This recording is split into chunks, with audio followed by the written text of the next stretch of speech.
Good afternoon and welcome to StockTalk. My name is Sean Kabak with Manitoba Agriculture in Portage.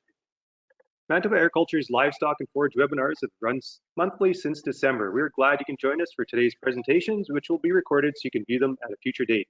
If you have any questions, feel free to submit them by typing them into your computer. We will do our best to have them answered. The tab is on the right-hand side where you can find the questions further down in the menu.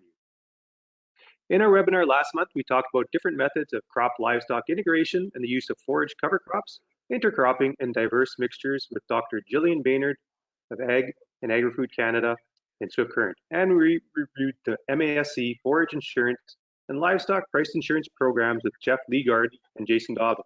If you missed this webinar, you can still watch it on Manitoba Ag's website on our YouTube channel under StockTalk. There have been a few more changes made to the drought assistance programs, which I will quickly review with you.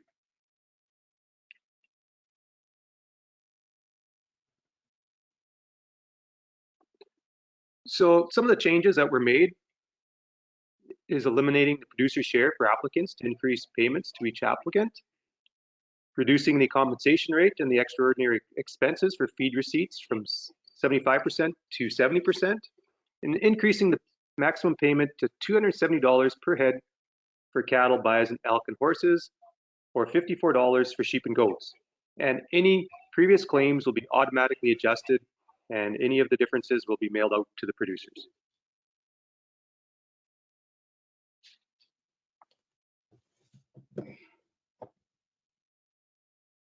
Some of the new deadlines for the programs: feed could be purchased until April 15th, so you can still make purchases up until tomorrow. Regarding application deadlines, May 13th for livestock feed and transportation assistance, and July 30th for the livestock transportation drought assistance program. And under herd management, the deadline is April 15th to apply. Only a livestock declaration is required, no receipts or invoices are needed. And those applications can be found on Manitoba Agriculture's website.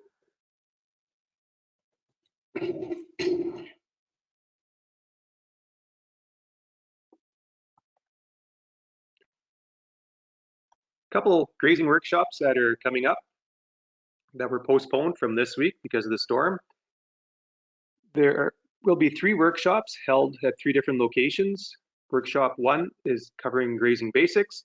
The first one will be May 3rd at MBFI Brookdale. The second one at Grandview on May the 4th, and on May 5th will be the 3rd location at Erksdale. And then additional workshops will be held in the future on fence and water solutions at MBFI Brookdale on June 1st. The third one, health checking your pastures, on July 6th, and the last workshop, diversifying your grazing, on August the 3rd. Pre-registration is required. You can go to MBFI's website to register, or you can call 761-3300.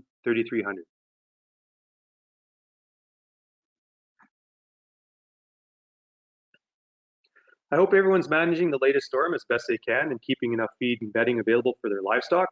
This winter has been tough on the livestock, and this storm will take its toll, especially on those in the middle of calving.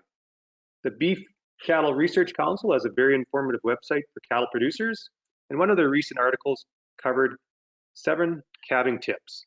And so one of the myths I think that are out there that I grew up with and others are familiar with is do not hang calves upside down if they need help breathing. So if there's been a difficult calving, sometimes we would hang the calves up thinking we could drain the fluid out of the lungs, but you should actually put the calf in that calf recovery position with their legs underneath their chest and their back legs forward on their sides. And hanging makes it more difficult for the calf to breathe, and any of the fluid that drains out is often from the stomach. And then there's a few tips that cover off colostrum. We want to give them enough colostrum and as quickly as possible. You should have 2 tube feeders, one for sick calves and one for healthy. Look for signs of dehydration so you can intervene early. And with this weather, I'm sure there will be sick calves, so you want to be keeping a close eye on them. Of course, providing as much clean and dry bedding as possible. And keep track of, have good calving records so you can then use them for making management decisions later on. And one thing that will help control coccidiosis is the use of rumensin in livestock rations. And so it can prevent the coccidioe from being shed and then prevent the calves from picking it up later on. So you can go to www.beefresearch.ca for more information. And there's a lot of good videos there too that producers can look at to give you more tips. So with the dry weather, drought-like conditions the last few years, and the shortage of forage production, that means a lot of our forages have been in short supplies and they've been very expensive. So to talk about better managing your forage resources and improving your forage production, we have Tim Clark, and he will go through how to improve and increase your production on your forages. This is a picture from last year, 2 fields. One on the left was an older field that yielded quite a bit less than the field on the right. That's a younger field, has lots of alfalfa, is well fertilized, and it's a lot healthier. And the field on the right, the younger field, went 4 bales an acre, and the other field went around half a bale. And these fields were only a mile apart, so they weren't affected by drought differently, but the yields were significantly impacted, and the difference between a newer, younger field and a older, tired field. So with that, I'll turn it over to Tim Clark, who's our livestock specialist, covering off the interlake, and he will give us more tips on improving our production. So I'd like to welcome Tim. Thank you, Sean. Can you hear me? Yeah, I can hear you good. Okay, good. So yeah, Sean asked me to talk today about ideas to increase your pasture and feed supply. So I want to talk about that. And then at the end, talk about our annual forage crop trials that we had this past year. So first off, I'd like to talk a little bit about some of the grazing principles and haying principles in terms of understanding how plants grow. So how do perennial plants respond to grazing, and how do perennial plants respond to cutting? Either mechanical clipping or livestock grazing, each time the foliage of a perennial plant is cut or grazed, some of the roots die. This is due to the plant's response in moving carbohydrates out of the roots in order to try to grow new foliage above ground. So when they remove the carbs out of the roots, then some of the plants die. The more often the plant is cut or grazed, and the shorter the plant is cut or grazed, the less live roots the plant will have over time. Less live roots means less volume of soil that the plant can extract water and nutrients from, and therefore the plant will produce less above ground vegetation. So this is a little study that was done by Ag Canada a number of years ago in the greenhouse on a grass called Plains Rough Fescue. And in the greenhouse, they had 4 trays and they managed them in different ways, this rough fescue. The clump of rough fescue you see on the left here, this was not clipped for 5 months during the growing season in the greenhouse. This one was clipped to 5 inches tall, this one 3 inches tall, and this one to 1.5 inches tall. And so we see that because of shorter clipping, more of the roots died, and as a consequence, these plants that are clipped shorter will have less ability to extract water and nutrients and produce grass yield.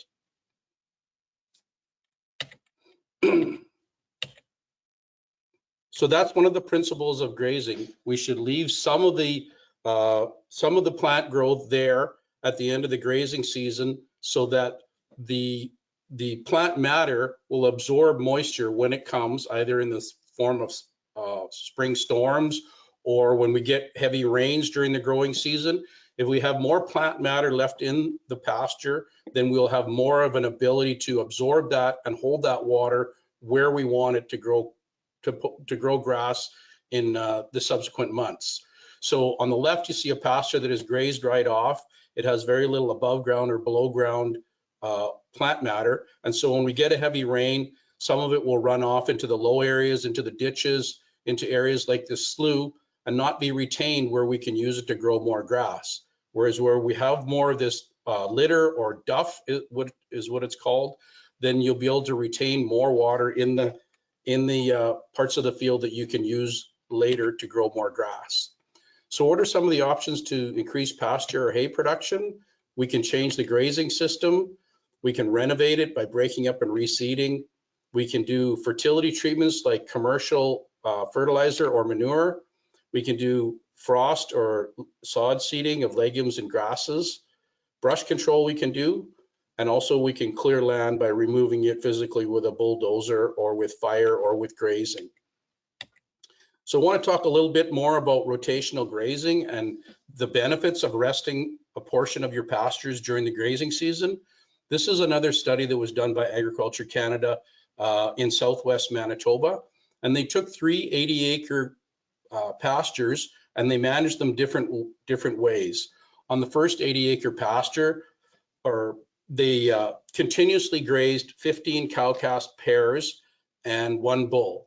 And they had grazing cages in the pasture. And in the grazing cages, they clipped to the height that the grass was on the outside of the grazing cages. In other words, if the grass in the rest of the pasture was 2 inches tall, then they clipped inside the grazing cage to 2 inches tall. They weighed that plant matter and they dried it down to 0% moisture. And they found that in terms of pasture grass production, they got about 943 pounds of dry matter grass in the continuously grazed pasture. In the second 80-acre pasture, they divided it in 3 using electric cross fences. And then they grazed 15 cow-calf pairs and a bull first in paddock A, and then B, and then C, and then A again. So 2 out of the 3 paddocks within this 80-acre pastures were being rested at all times. They had grazing cages, and in the grazing cages, they again clipped to the height of the grass outside of the grazing cage. And they found that they got over 2.5 times as much grass when they did this sort of grazing management. So about 2,462 pounds of dry matter grass in that scenario. And the third 80-acre paddock, they did rotational grazing in 3 paddocks, as well as they applied nitrogen fertilizer. And this is 50 pounds of ammonium nitrate fertilizer applied, as well as rotational grazing. This next bar chart just graphically represents what happened there. So the continuous grazing was 1,000 pounds of dry matter production. The rotational grazing was around 2,500 pounds of dry matter. And in the third paddock, they put 50 pounds per acre of nitrogen, ammonium nitrate.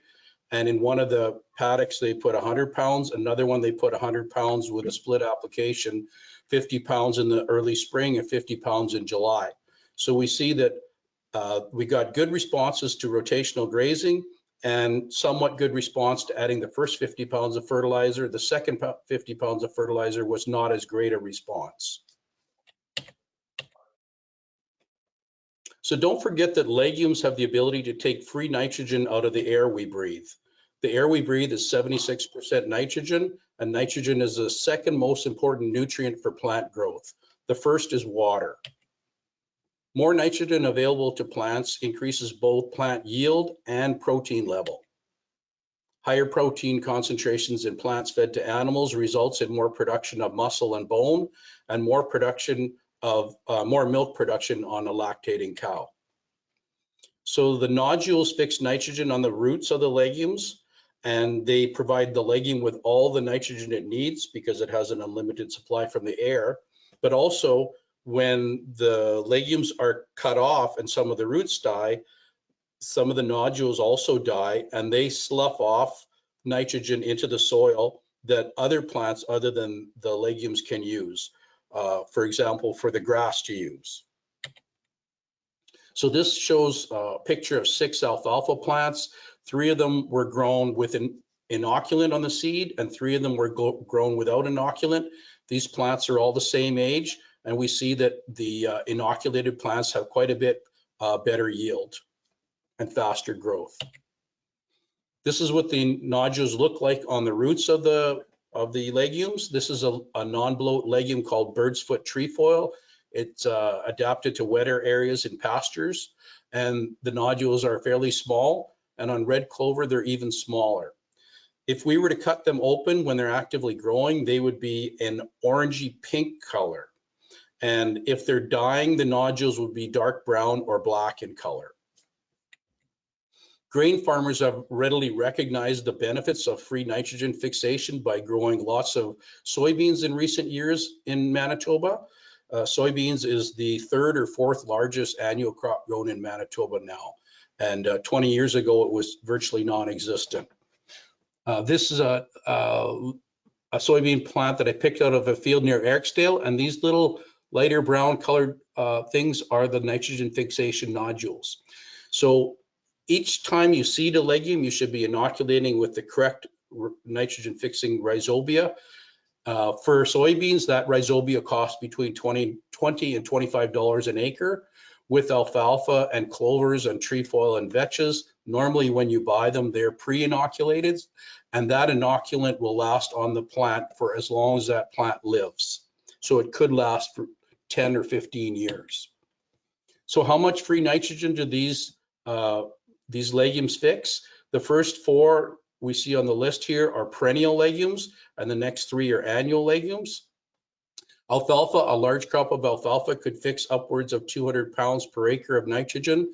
And I priced out urea nitrogen in January, and it was around $1,200 per ton. So the amount of free nitrogen a large crop of alfalfa is fixing is well over $200 per acre. And we see the other crops like bird's foot trefoil, it's a little lower yielding, doesn't produce quite as much plant matter, it fixes less. And here we see field peas, big savings in terms of growing field peas if you get nitrogen fixation, as well as well over $300 an acre of nitrogen fixation with a large soybean crop.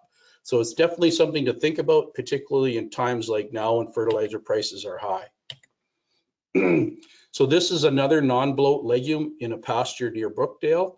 And I just wanted to point out that when livestock graze land and they remove nutrients by eating the plants that they consume, they excrete 90% of what they consume. So in terms of nutrient removal from a piece of land, when it's in pasture production, they only actually remove 10% of the nutrients that they consume. Whereas in a hayfield situation, it's kind of the opposite in that when the bales are taken off the field and not fed back on that field, then 90% of the nutrients are removed and taken off that field, and only 10% of them go back into the land. So this pasture was fertilized only in the year of establishment in 2005, and I took this picture in 2017. So the nutrient removal hasn't made it appear like there's a big nutrient deficiency here because it's slow in pastures. So changing the grazing system to increase pasture yields is relatively low cost if we do single strand electric fences for interior cross fences. It has a short payback period, usually around 1 to 2 years. It has disadvantages in that it requires increased management to do the fencing and also to move the cattle. And we normally see the payback in fairly short time frame. So conclusions with the grazing system, the returns to fertilizer were lower than returns with cross fencing. Rotationally grazed pastures were more cost effective than continuously grazed pastures under all fertility treatments. So first, if we want to increase pasture production, we need to rotational graze, and then we could introduce legumes or fertilizer. Renovating, if we're doing field selection and preparation, it's important to remember that forage seeds are smaller than other crop seeds, and seedbed conditions are critical. The smaller the seed is, then the more shallow it has to be seeded in order for it to survive and form a seedling. So an ideal seed bed for perennial forages should be smooth and firm, and major perennial weed problems or grass should be controlled before seeding. This is a study done by Dr. Ken Clark at University of Manitoba a number of years ago, where he took a number of perennial forages and he seeded them at different seeding depths, starting at 5/8 of an inch deep and going all the way to 3 inches. And then they planted a certain number of plants, and then they determined by plant counts how many of those seeds actually survived and formed plants at the various seeding depths. So we see at 5/8 of an inch, about 90% of the Timothy plant seeds form plants, whereas at 3 inches deep, none of them form plants. So this just reinforces that small seeds have to be seeded shallower if we're going to have seeding success. Seeding options, the springtime is the ideal time to seed forages. When we have cool, moist conditions, that's a good time for germination, and you get the highest probability of success when seeding in the springtime. Summer seeding can work, but only if you have adequate moisture after you do the summer seeding. And we need a long enough growing season from the time of summer seeding until we have winter set in or a hard frost. So for alfalfa, you need to have the alfalfa plant before winter sets in. You need to have 7 leaf surfaces, 2 trifoliate leaves plus the cotyledon for it to be physiologically mature enough to survive winter. Dormant or fall seeding can be done after the soil cools down in the fall or before it warms up in early spring when it's below 5 degrees Celsius.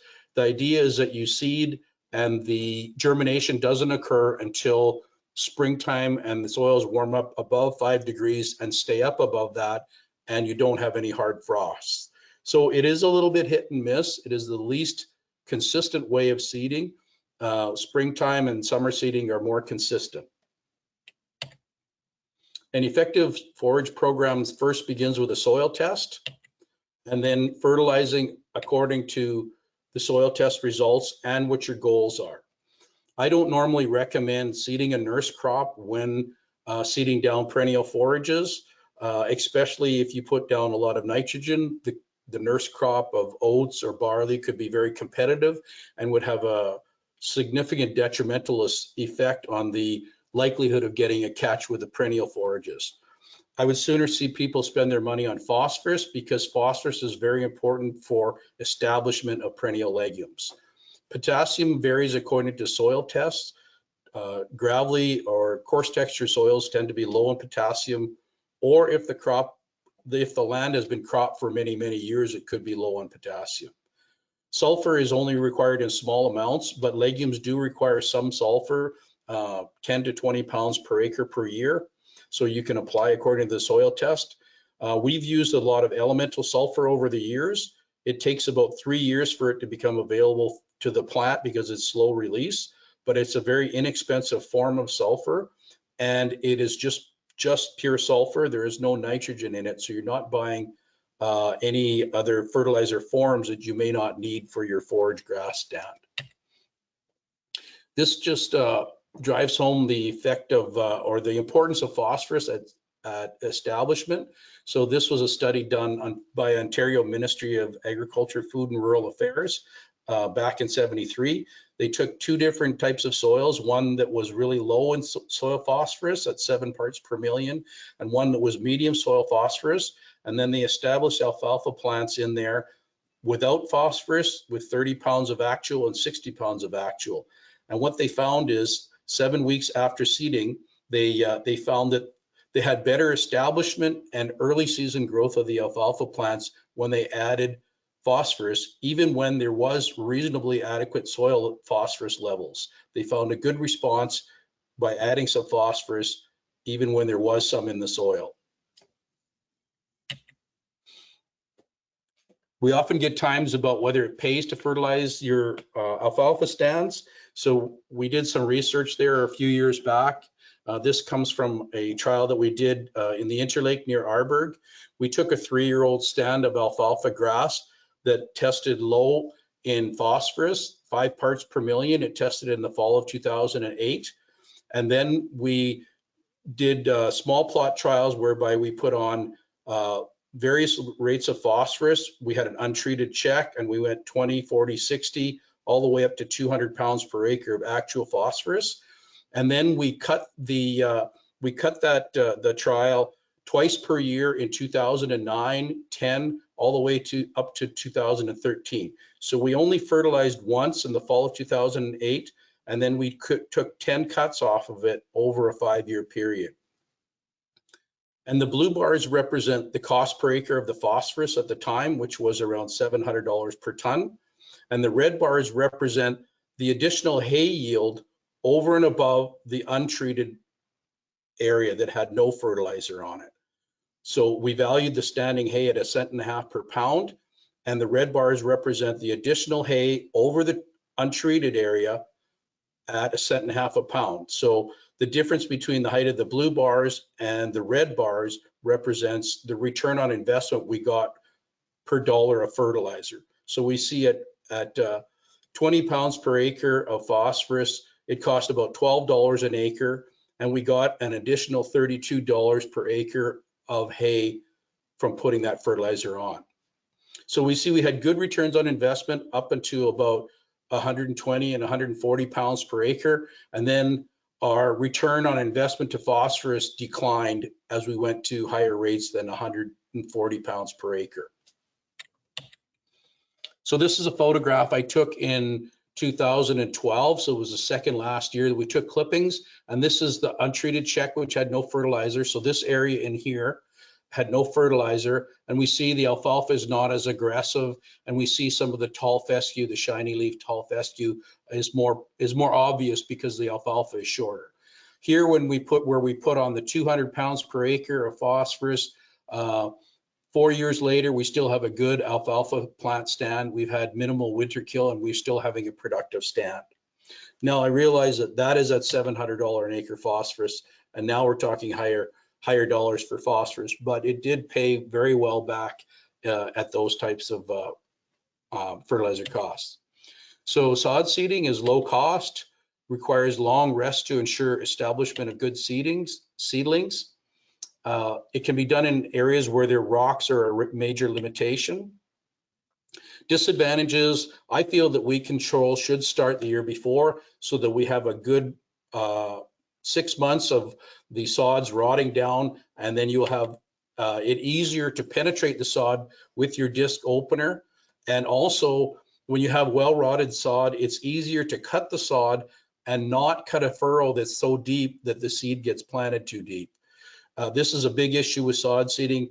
People will have a sod seeder, they can cut into anything, but sometimes they bury the seed so deep that the results are poor.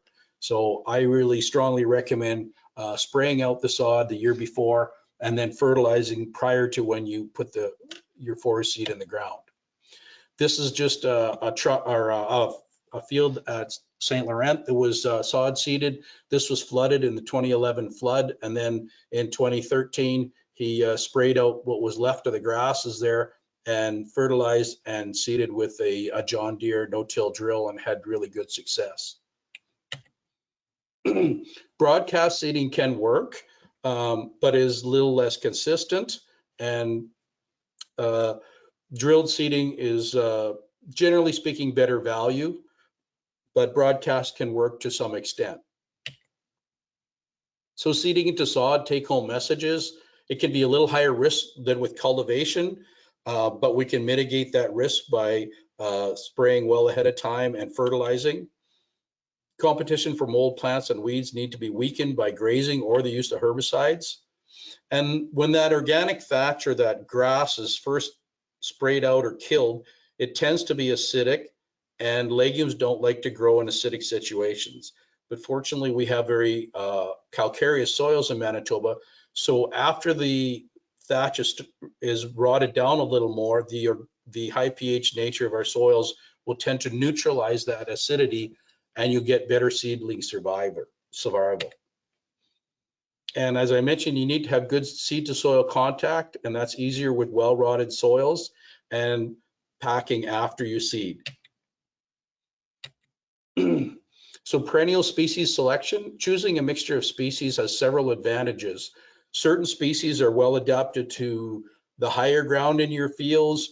Certain species are better in the lower, wetter areas. Some species will grow better in saline areas. So having a mix of species will help us to adapt to the varying soil conditions in your field. I recommend at least 2 grasses and 3 legumes, 2 legumes and 3 grasses in the mix. So these species are adapted to forage restoration. Red clover is easy to establish and is well adapted to wet soils. It does cause bloat if you have it in high concentrations in your pastures though. Birdsfoot trefoil, it likes wet areas as well, and it does really well in pastures and doesn't cause bloat. Even if we have high concentrations in pastures, it doesn't cause bloat, and it reseeds itself. You see the seed pods here that look like a bird's foot, and they tend to shatter easily and reseed into your pasture, and it gets more and more prevalent over the years. Sweet clover is easy to establish. It's a biennial or short-lived perennial. And vetches are very well suited to restoration. They like well-drained soils. They tend to like sandy soils as well as does sainfoin. So the trefoil and vetch, all the vetches and sainfoin are non-bloat legumes. When looking at what species to put in your pasture or hay stand, we recommend looking at our forage adaptation and comparison guide. This guide is available at the ag offices and MASC offices, and it is also in the 2022 Seed Manitoba guide.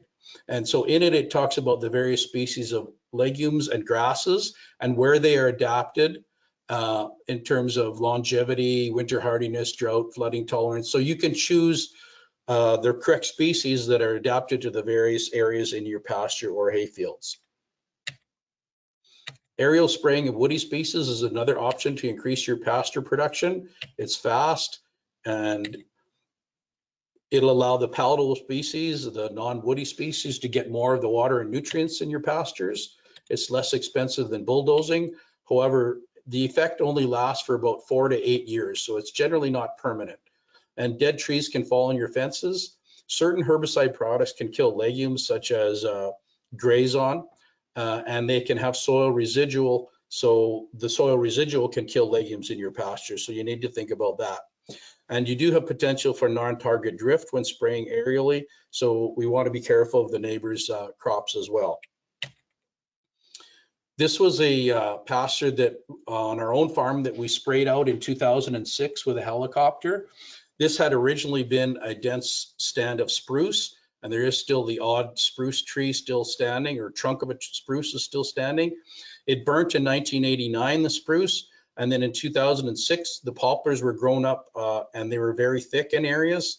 And so in 2006, we had a helicopter in our area, so we sprayed a high rate of glyphosate or Roundup, about 4.5 liters per acre of glyphosate, the original concentration. And so I took this picture in 2009, 3 years after we sprayed aerially. And by then the price of Roundup, it would have cost about $40 an acre for this application of the Roundup or glyphosate. And the helicopter costed at the time $20 an acre. So I spent $60 an acre to get this level of control of the deciduous species in that pasture. And the next spring, the grass grew like this.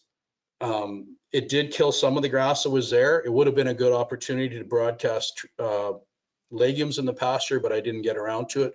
But we did have about a 250, 300% increase in grazing days on that pasture as a consequence of this.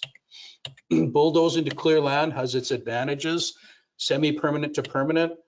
Bare soil is a good opportunity to broadcast legume seed. If you bulldoze fence line, you get better access to them for maintaining. You can also make trails for rounding up cattle. Lots of firewood is available generally. It has disadvantages in that it's expensive and it's slow, but a lot of farmers like to do it, especially along fence lines.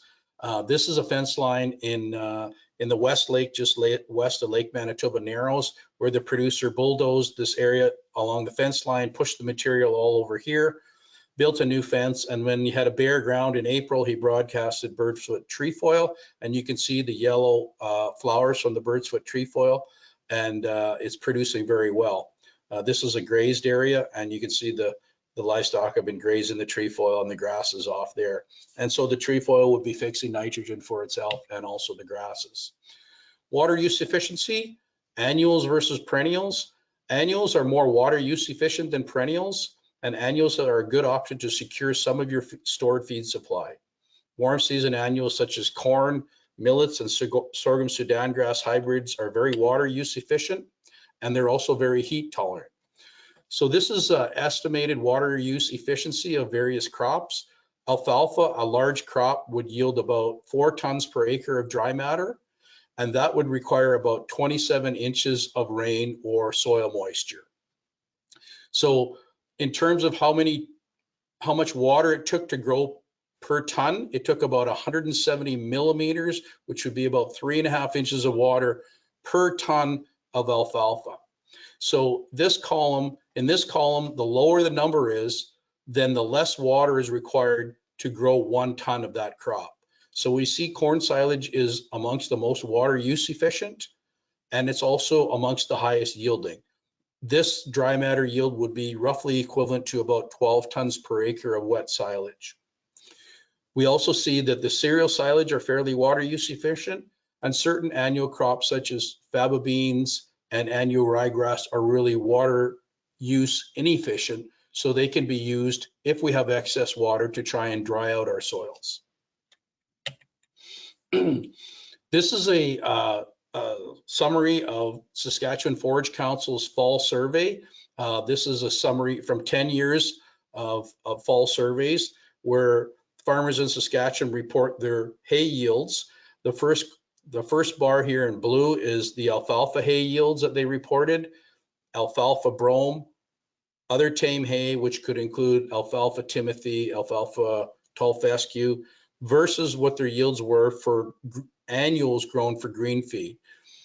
So over the 10 years, we see that the annuals grown for green feed, these bars are higher in all cases. And this is the 10-year average, about 4.4 tons per acre higher with annuals grown for green feed than perennials. So with that in mind, Sean Kabak and I, we spearheaded some annual forage trials, and they were conducted at 4 research stations that we have in Manitoba. We call them crop diversification centers, and we have them one at Arborg, one near Roblin, one near Melita, and one near Carberry, to compare the forage yield and the quality of a number of annual crops grown for feed. And we would like to thank the dedicated staff at each of those locations for carrying out this research work. As well as we had partners on the project that helped fund the project, the Manitoba Beef Producers, Manitoba Seed Growers Association, and the Manitoba Crop Variety Evaluation Team. They helped us to summarize the results. This is a photograph I took of the trial at Arborg. So it was a small plot trial, about 2 meters by 10 meters, replicated 3 times. So replicate 1, 2, and 3. And we had them cut the plants at the early dough stage of about 4 inches high and record the wet weight and then dry it down to get the dry matter yield. And then also we sent in forage samples to central testing, and they tested each of the trials for relative feed value, crude protein, and total digestible nutrients, which we use in our in doing rations in winter. So we had 3 varieties of barley, AB Advantage, Cadillac, and Hague barley, 2 varieties of oats, Arborg and Haymaker. We had Spring Triticale, which is a cross between wheat and rye. And then we had mixtures of pea barley, pea oats, straight peas, and 3 annual warm season annuals, Golden German millet, Red Proso millet, and Sorghum Sudan grass hybrid. So in terms of relative feed value, some of the ones that stood out were the Cadillac barley and the peas. In terms of crude protein, generally speaking, when you grow a legume, it's higher protein, and that's what we found. The straight peas was the highest protein, followed by the golden German millet, and then the pea oat and pea barley combinations were fairly good on protein as well. In terms of energy, the highest energy was the pea oat combination at 77% roughly, followed by the Cadillac barley at 71%. In terms of dry matter yield, I forgot to mention the trial at Carberry. We couldn't use the yield results because we had a big windstorm shortly after seeding, and it blew out some of the trials. So the yield data was not very consistent, so we couldn't use that data. But as everybody knows, they had a drought through most of Manitoba, but Roblin, they did get some in-season rain, so the yields are generally higher at the Roblin site. We found that in terms of the yield, the pea barleys yielded the highest of the three sites, and then followed by the AB Advantage barley. So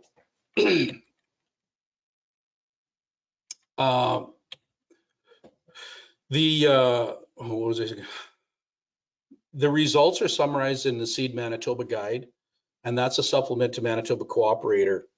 And you can pick up the Seed Manitoba Guide at any of the ag offices or MASC offices. So, oh yeah, the other thing I want to mention, the sorghum Sudan grass was harvested too early. It probably should have been left another month, but the research stations had a lot of combining to do. So they wanted to get these forage trials done with. And so it probably would have been the highest yielding had it been left another month. And this is what the sorghum looked like at the Carberry trial on July 20th. So the leaves are big like corn, and it's later maturing like corn, has a high yield. Wouldn't be as high in energy as corn because the seeds, it doesn't form cobs, but the seeds wouldn't have as much energy as corn would. But it's like a $30 per acre seed cost versus considerably higher for corn. So yeah, this is just I want to mention. So these trial results, which I showed just earlier, they're included in the Seed Manitoba Guide. And the Seed Manitoba Guide also has all the varieties of grains, special crops, and oilseeds, and quality comparisons, and the forage adaptation guide that I showed earlier. It is in the seed guide. So summarizing, it's best to graze and rest your pastures. Try and introduce legumes wherever you can on your farm. Spend time, money, and effort to manage your pastures and hayfields for higher production. If we renovate our hayfields every 3 to 5 years, then we'll get better production of our hay, and then we'll also be growing some annuals, which can yield higher than perennials. If we fertilize according to soil tests, we have more water use efficient as well as higher yields. And if we grow some annuals for feed, some warm season like corn or millet, or some cool seasons like oats, peas, or barley, that will tend to reduce our overall risk than just trying to make it on perennials. And if we confine our livestock as little as possible, we get better nutrient distribution and also better utilization. We have a lot of volatilization of nitrogen in areas where livestock are confined. And you get more use of the nitrogen that comes out of your cows if you have them in larger areas. So that's basically all I had to say. I'll turn it back over to Sean, or I could entertain questions if you want me to entertain them now, Sean. Thanks, Tim. Not sure if we do have any questions. If producers have something on their mind, make sure you type it in onto the menu on the right-hand side of your computer.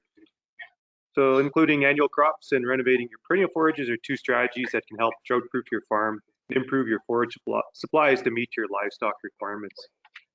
So not only would I like to thank Tim for his presentation, but Tim will be retiring in a couple of weeks. So I'd like to thank him for all his work that he's done with Manitoba Agriculture over, is it around 10 years, Tim, that you've been with the department? 14, and thank you, Sean. Tim always brought a practical side to his presentations and to his advice with producers.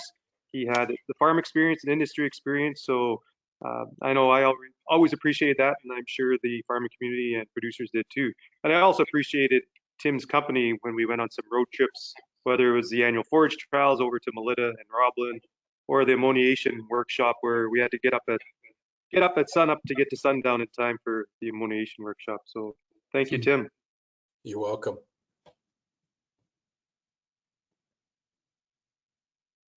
So I don't see any questions. So if I can get the presentation back to my screen. I'll be here if there's questions later. Okay, thanks, Tim.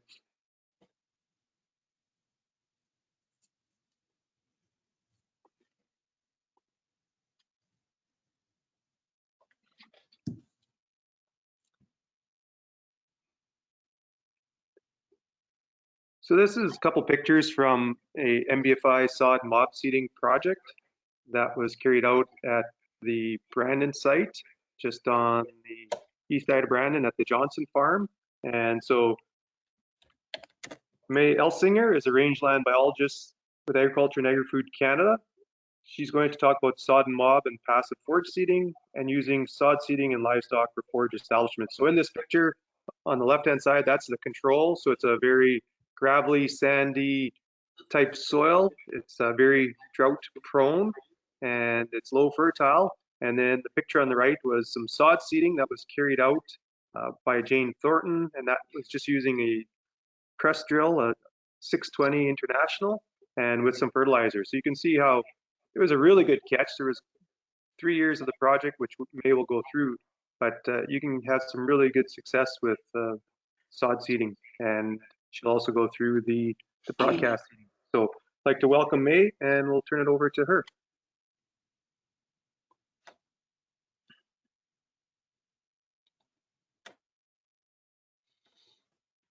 Hey, good afternoon, everybody. Let's get this on slideshow. There we go. Can you see that? Yep, you're coming through loud and clear. Awesome. So yeah, thanks for the introduction, Sean. And yeah, I'm pretty privileged to be able to present the work that some folks have done at the Manitoba Beef and Forage Initiative's pastures in Brandon. First, I feel the need to acknowledge the land that we have been working with, traditionally valued by Dene, Cree, Ojibwe, Dakota, and other Indigenous travelers here in Brandon, also the birthplace of the Métis Nation, and we are on Treaty 2 territory. Like I said, and Sean said, these are some Manitoba Beef and Forage Initiatives projects. There's 2 of them. Both designed and implemented by Jane Thornton, and also implementation and designed by the Manitoba Beef and Forage Initiative staff and other staff from Manitoba Agriculture. Also like to thank the funding that makes MBFI possible, especially these 2 projects. You know, the Ag Policy Frameworks Growing Forward 2, and the more recent Canadian Agricultural Partnership, and also our seed donations from Imperial and North Star. So I'm going to talk today about some direct seeding approaches that have been researched at MBFI Farm. First is sod seed, which is taking a drill and putting the seed directly into existing sod. There's various ways, as Tim mentioned, to treat that sod to make that job easier. Mob seeding involves a concentration of livestock to take advantage of their hoof action to incorporate seed, and also to reduce competing plants in that sod. And passive seeding is something that you do to integrate seeding with other activities on the pasture. For example, spreading seeds around water sites or mineral tubs, or spreading seed along high traffic alleys. And in some cases, I've heard of feeding legumes in mineral. Because legumes have a hard coat, they can pass through the gut of the cow and be deposited throughout the pasture, and have a nice little nurse paddy for their seedlings.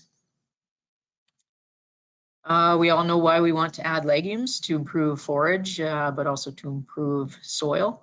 And planting directly, especially in this very sandy MBFI pasture, we don't want to lose soil. We want to retain the carbon that's already in the soil. Keeping the sod intact may, in some cases, retain a good growing environment for the seed. And also seeding into sod, in some cases, enables you to have some use of the pasture during the planting year. Unique challenges, the 2 key ones would be competition from existing plants in the sod, but also the seed-soil contact. And we enable this by using the proper equipment, and in the case of using livestock, concentrating them to the point that you get lots of hoof impact to drive the seed into the soil, and grazing to reduce competition against the little seedlings. So like Sean said, MBFI First Street pasture is a very sandy pasture. It has very low water holding capacity, low fertility. Most areas of it are dominated by smooth brome and Kentucky bluegrass.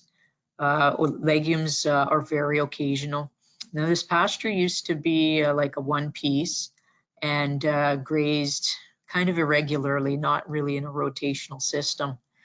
So ever since 2015, the pasture has been in a rotational grazing system with about 10 paddocks over 400 acres. So the first trial is the sod and mob seeding trial. So the 4 treatments, well, there's actually 3 treatments, 2 of them seeding. So there's the drill seeding 12.5 pounds of alfalfa plus broadcasting beforehand fertilizer dominated by phosphorus and sulfur. The same amount of seed and the same amount of fertilizer was used for the broadcast and the mob grazing seed treatment. And then there was just the fertility, so just the fertilizer, again, focusing on phosphorus and sulfur, and then doing nothing different. So those were the 4 treatments. And it just so happened on every one of these treatments, we did employ concentrated grazing. The plots are 1 acre each.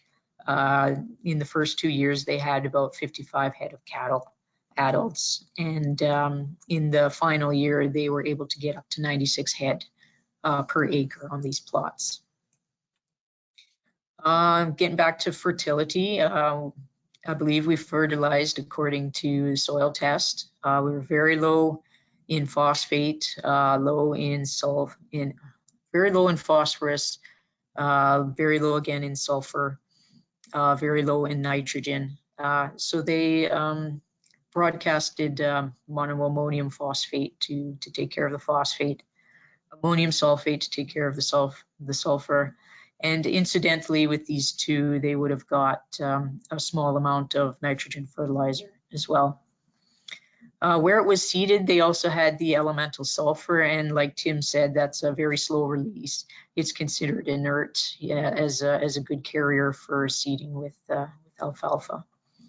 And you can learn more about soil fertility for crops on the Manitoba Agriculture website. This is an example of the piece of equipment used for seeding this trial, the International 620 double disc press drill. So it starts with two discs coming together to open the sod, plant the seed, and then there's a packer wheel in behind. The seed box, it was quite large, flat bottomed, so planting a little bit of small alfalfa seeds required some people to stand on the back of it and make sure the seed flow was sufficient. As you see here in the bottom photo, we have 3 Manitoba Agriculture staff on the back of that seeder, making sure the seed goes through properly. So in the top, we have our grass suppressors and our broadcast seed planters. And this is what it looks like on the right after they go through that. So they really suppress the grass in the 55 to 92 animal per acre concentrations. In the bottom there for the broadcasting, I believe it was with a broadcast spreader like this mounted on a quad. And this is from a different trial, but it's basically the same thing would have been used here. So we replicated these 4 treatments over 3 different years to see if we could repeat the results every year. And each year we duplicated the amount of plots so that we would have 2 of each kind to get a better average. And then we shuffled them. And here's what we got by September 2020. This is a Maxar image from the sky. So the ones on top are the 2016 planting. The ones in the middle are the 2017 planting, and the ones down at the bottom are the 2018 planting. Now, where the orange squares are, obviously, is where we're expecting the green plots to be, but they're absent. For certain reasons, the 2018 plots failed. And we think that reason has to do with the patterns of precipitation at critical times during the development of the seedling. So the seeding was done in early June, marked by the X's on this daily precipitation graph. So the top graph shows a decent amount and distribution of daily precipitation throughout the growing season. So that favored the germination stages and was pretty decent for the establishment phases as well. Getting into 2017, we had less precipitation, less distribution, but it seemed to be adequate to help us develop the stand of forages. And then in 2018, we had significant gaps in precipitation during the germination phase. And just trying to get my pointer here, laser pointer. So significant gap in June when we're hoping those seedlings will germinate. And again, if they did germinate with some of this moisture, they would have been wasted probably in well over a month gap of precipitation. So yeah, very poor conditions we would assume for trying to establish an alfalfa stand.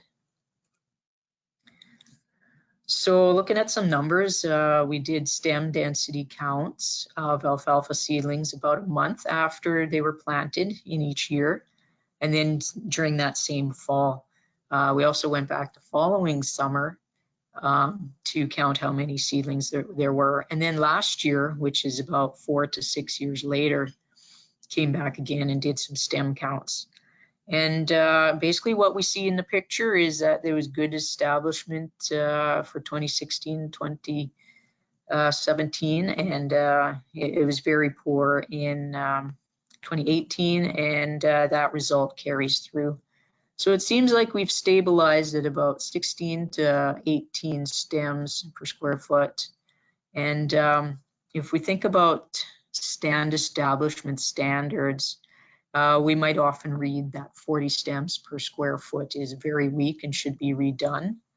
But in this case, we need to keep in mind that we're dealing with very marginal land here, and it's a lot more legume than we started out with.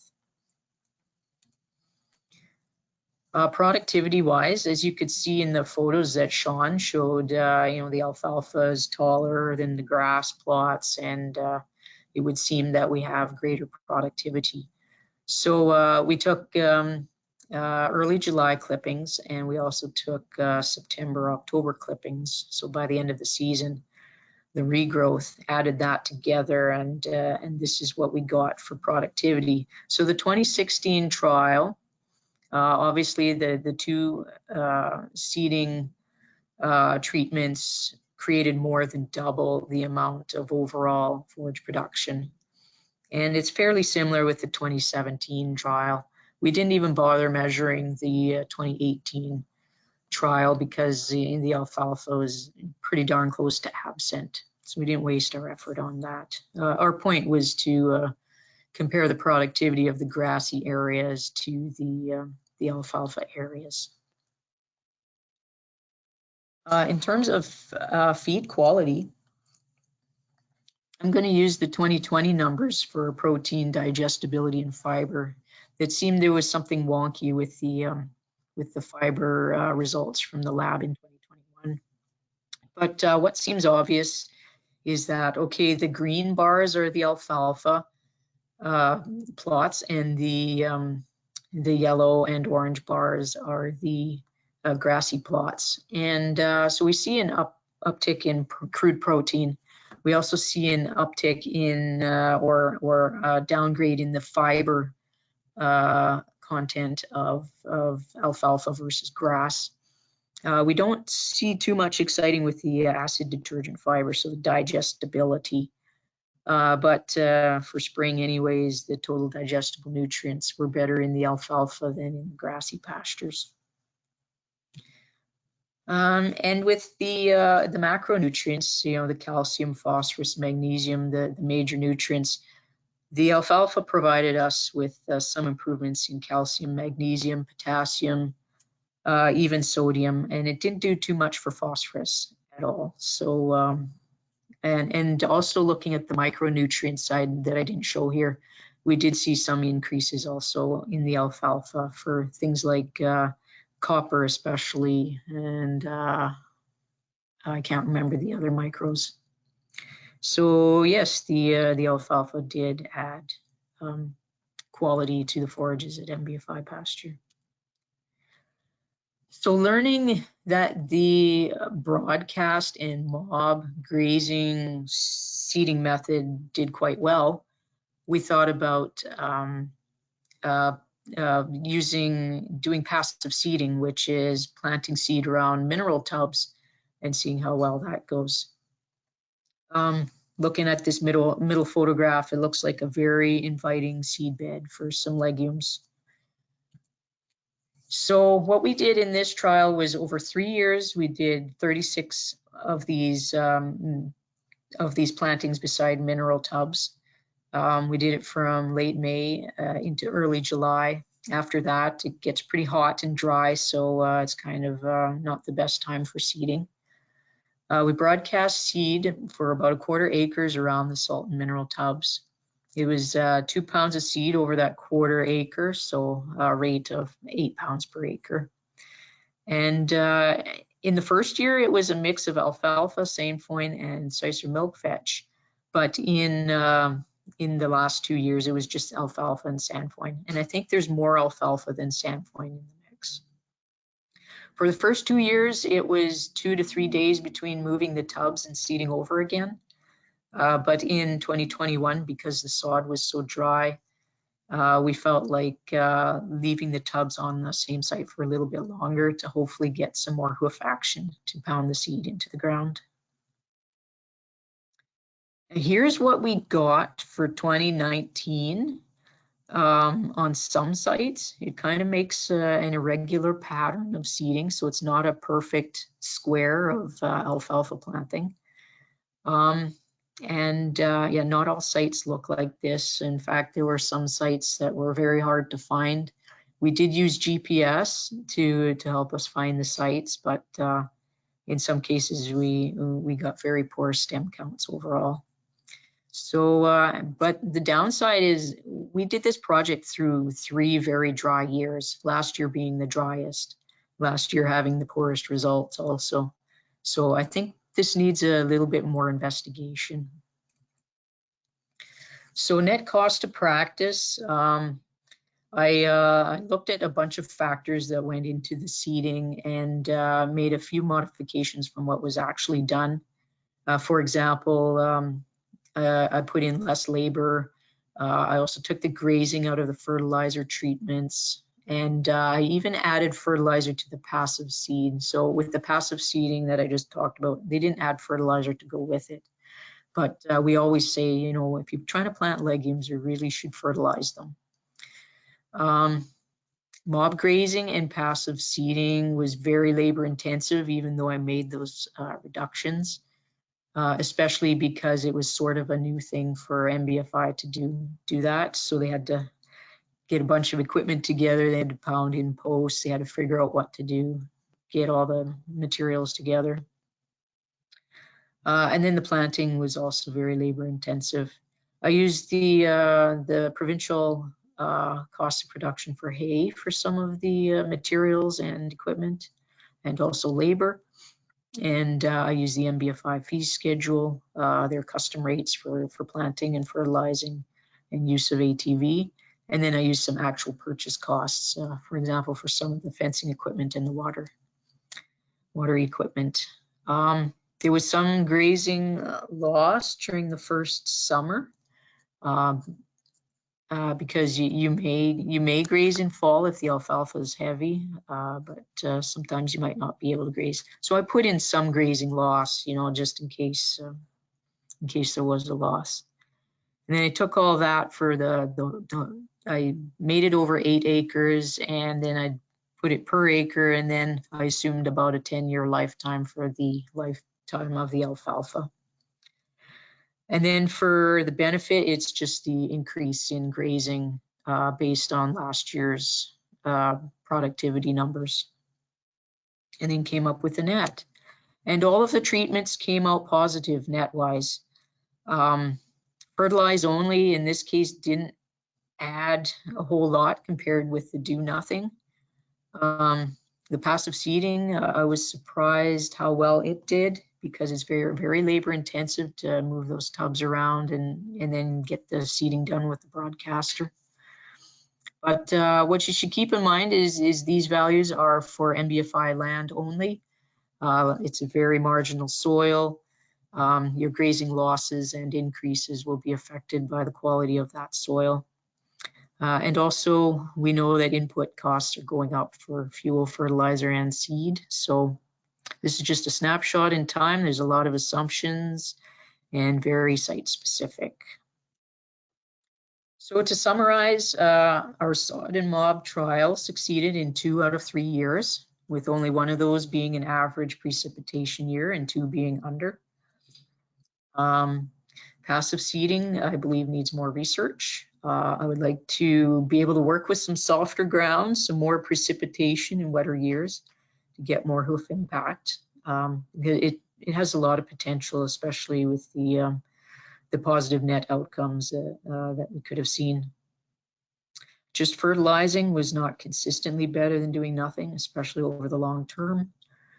Consistency of precipitation had an effect on the outcomes for the sod and mob seeding, especially for this sandy soil. Our alfalfa in the 5th and 6th years is very healthy and seems productive. And I would say it's going strong and could do us another 5 or 6 years. The legumes did yield more, and they did improve protein, bulk fiber, and many of the macro and micronutrients. So again, I'd like to thank our sponsors and participants. And if you want more information about these trials, you can look them up on the MBFI website. Look under research, completed tier 2 for the sod and mob project. And the 2021 report for the passive seeding is not submitted yet, but it will be found under the tier 1. And for more resources concerning sod seeding, look to Manitoba Agriculture website under establishment. So that's all I have, and ready to entertain any questions. Thanks, May.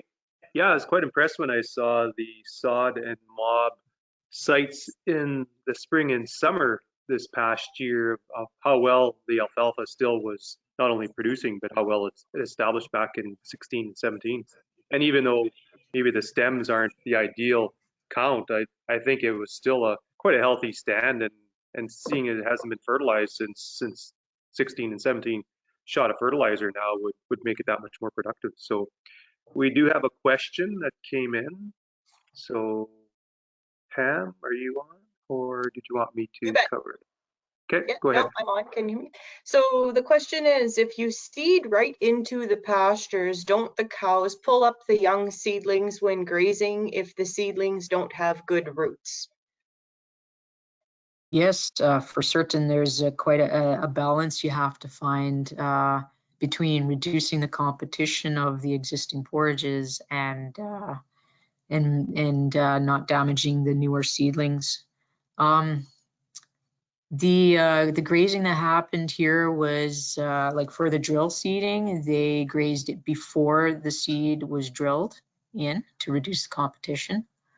And then for the the broadcast mob, it was right after the seed was broadcasted, and the cattle were only there for a day at a time. And then they actually did an experiment to graze in the fall. So they chopped each of those plots in half again. Half were ungrazed in the fall and half grazed in the fall. And in each of the 3 years.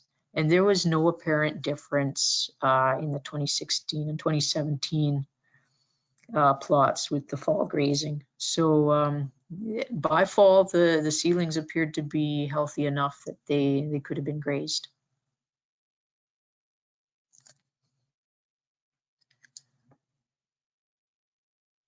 Yeah, and ideally, if you can hold off on grazing the first year, that's the best. But if you can graze it lightly or later on in the fall, then that's when often the damage will be minimal or there won't be any.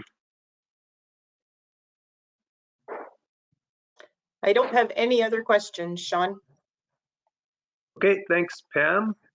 Thanks, May, for the presentation. Today will be the last Stock Talk of the season. You can check out Manitoba Ag's YouTube channel for any prior Stock Talks that you might have missed, and you can check them out at your leisure. Just going to show you a couple more slides here. So this shows you our livestock specialists in the province. and our 1-800 number if you can't get a hold of one of us directly. So Pam is in Dauphin. Tim still covers Interlake for a couple more weeks. So you only have a short period of time where you can still consult him or harass him, whichever one you like. Elizabeth Nurnberg is in Roblin and myself in Portage. And then we have the 10 Manitoba MESC offices across the province. So with that, I'd like to thank you for attending this year's Stock Talk sessions. If you're looking for beef production information or still looking for one of the forums for the drought programs, you can check out Manitoba Agriculture's website. The drought programs come up right on the homepage, so you can't miss them. And I'd like to thank everyone for their participation in today's Stock Talk and the prior Stock Talk. So thank you and have a good day.